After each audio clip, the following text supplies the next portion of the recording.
I wanted to ask you also, how did you start? How did you start writing? Well, my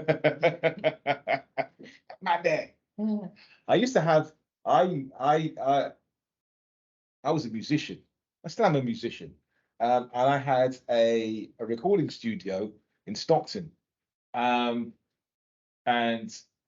Bob and Andy came to my studio to record a poetry collection, and they enjoyed the experience, and they went like, "Oh yeah, this is They worked really quickly, and they said like, "All right." They came first. I think you came and wanted to do like three tracks, and in the end, they did about 20.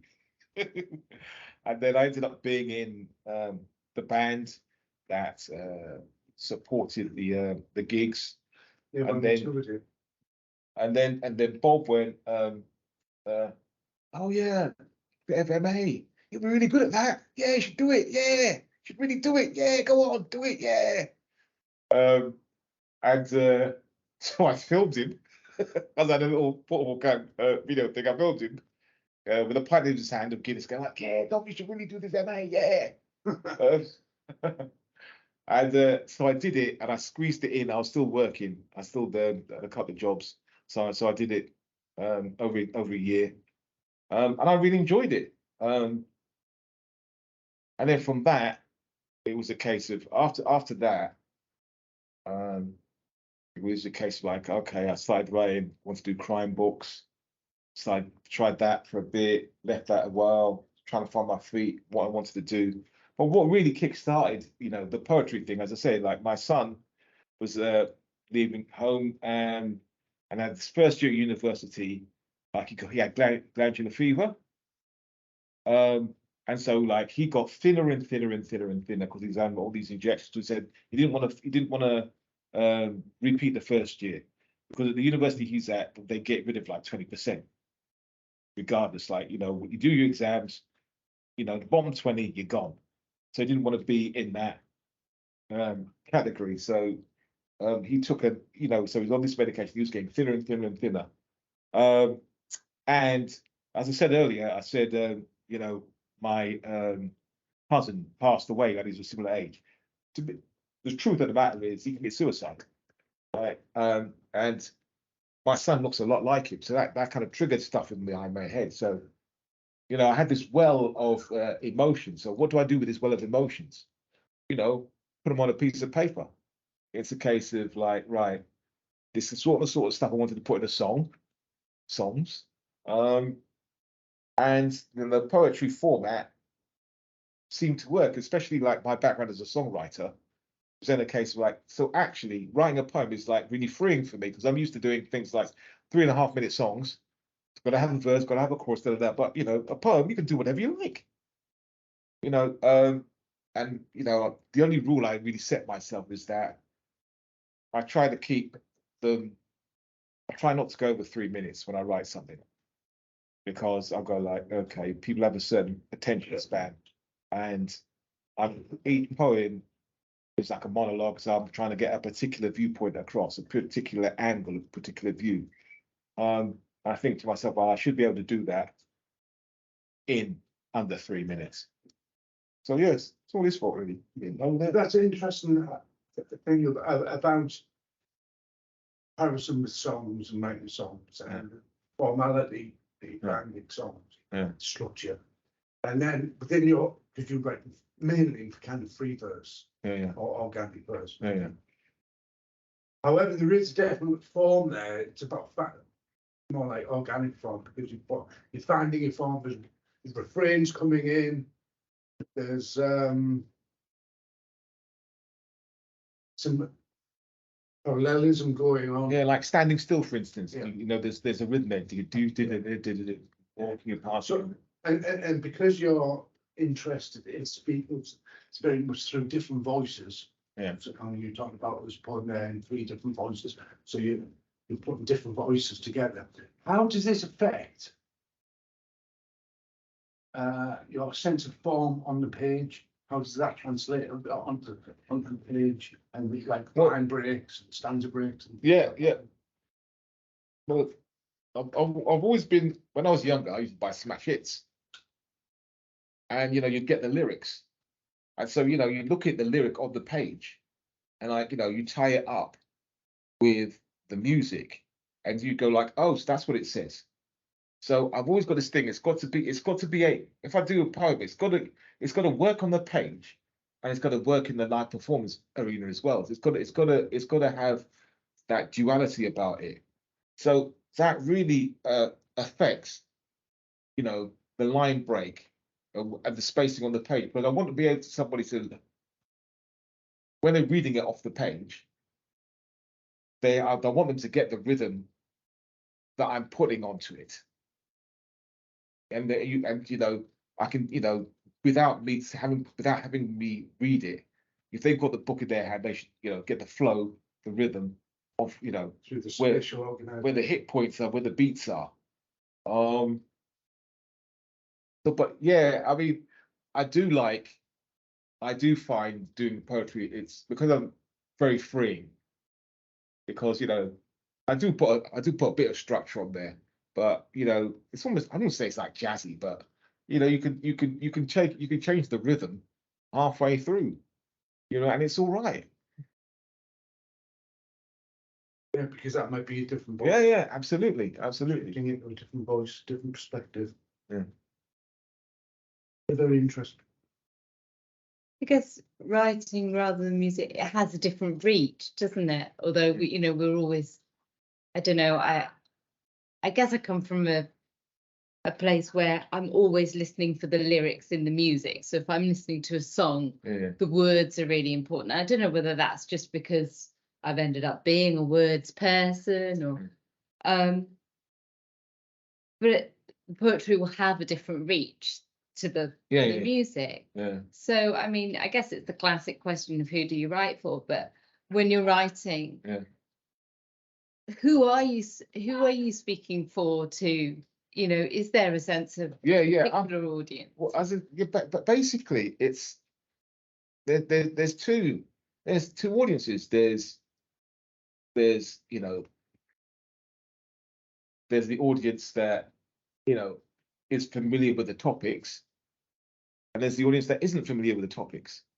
So for instance, I think like the hustlers and the hustler at the party, but the one about Wesley Snipes. So that one is like, okay, the thing about are you Idris Elba today? Are you Harold from the Halifax adverts? That's a thing that lots of black people can relate to. Like, or Bob Marley or Michael Jackson or whatever. There's that aspect. But it's a case of like, but with something like that, there's that knowing look, like, okay, if you're black, you know that experience. But if you're not, then that poem might give you an insight into that experience. That makes sense. Yeah. Because it feels like. See, and you've laughed about it. You laugh about it, go like, oh yeah. Yeah. But it feels like part of the audience, the kind of, in the kind of most accusatory dimension of this work, is that, what was the name of the woman? The lady Susan Hussey incident, that. Oh, yeah. So I don't know, sometimes you read work and you think, oh, if this was reviewed, then it would be described as prescient. But it's not, it's just reflective of what's happening. Yeah. But was it the shooter poem? Oh, yeah. I just was thinking about the, what was she, a lady in waiting who said to the woman from Sister Space, where are you really from? That refrain, and it's there to me in these poems, as is George Floyd and all of those things as well. But it's not prescient, it's not predicting the future, it's talking about and reflecting now.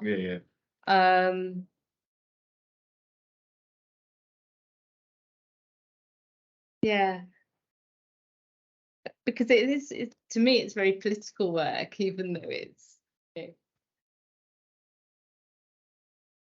But what are you going to work on? What you said you've got a play.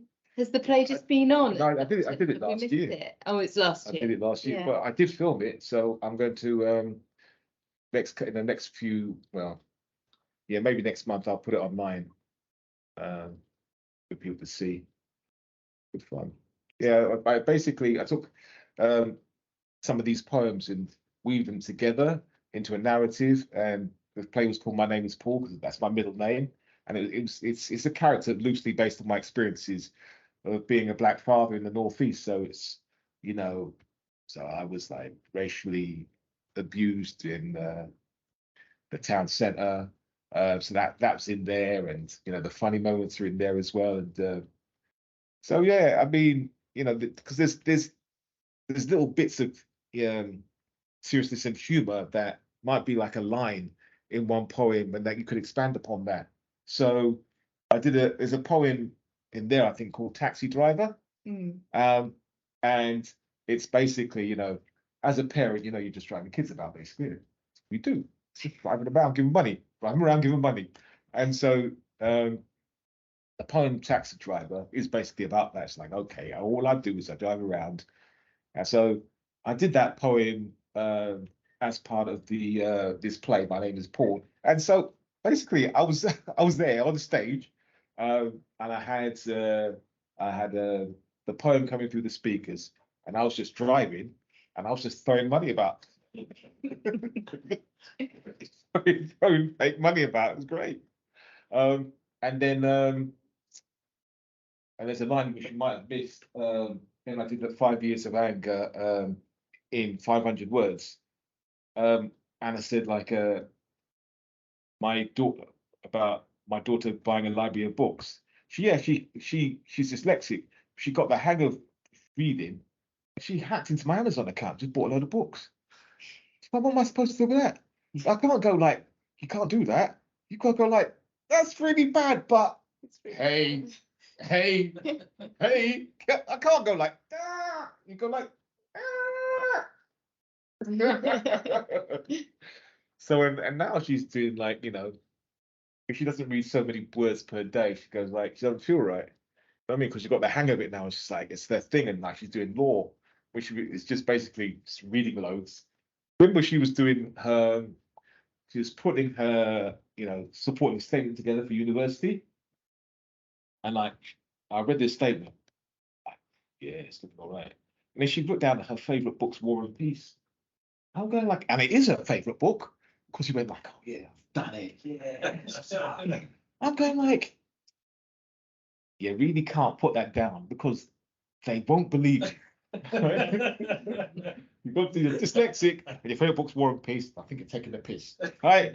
No, so I said you've got to change it to something else. She goes like, no. I said, look, hey, been a careers advisor for 30 years. Trust me. Yeah, all right then. So she changed that, and then she got in. So all right, she never thanks me. I said, it's that little change. It's the little details. It's the little details. So if you've got a film version, maybe we could screen it. Yeah. I say, the guy who filmed it. You know, you did it probably in HD and all that. And there's a little tweaks we want to make. But yeah, we should broadcast it. No problem. So would you do more plays? The next thing I'm working on, I am thinking that it will be a play first, and then it'll be a poetry collection, because I'm writing about growing up in a town, and like, you know, there's like of 10,000, and there's only like a handful of black people. But it's not. I want to do it because it's almost like when I'm writing it, it's almost like a social experiment, because there's no racism, right? So that it's nobody going like, oh yeah, you black, da da da da da. No, it's just like, oh, because there's so few of us, we stand out, you know. And so everybody knows my business, but also because I'm a teenager, I'm trying to discover my own identity. So it's that aspect to it. So it's not a case of like, you know, how do you create a Black identity when you don't have that around you, and it's, you know, not easily accessible in the media of the time in the 80s. So I remember when I moved to this particular town, they all thought I was American, even though, you know, I had a London accent. It's like, oh. Yeah, it's, and then I'm also writing about Black stereotypes and how, you know, I don't fit into any of them. So, like, you know, one of the things that I'm writing about is that, you know, Black people are supposed to be good at sport. And like, you know, one of the stories I'm writing is about, you know, I was in cricket, first ball, I was out. Like, I'm still there. Oh, it's gone. It's like, all right, that was it. First and last experience of cricket, gone. So yeah, I'm writing about stuff like that.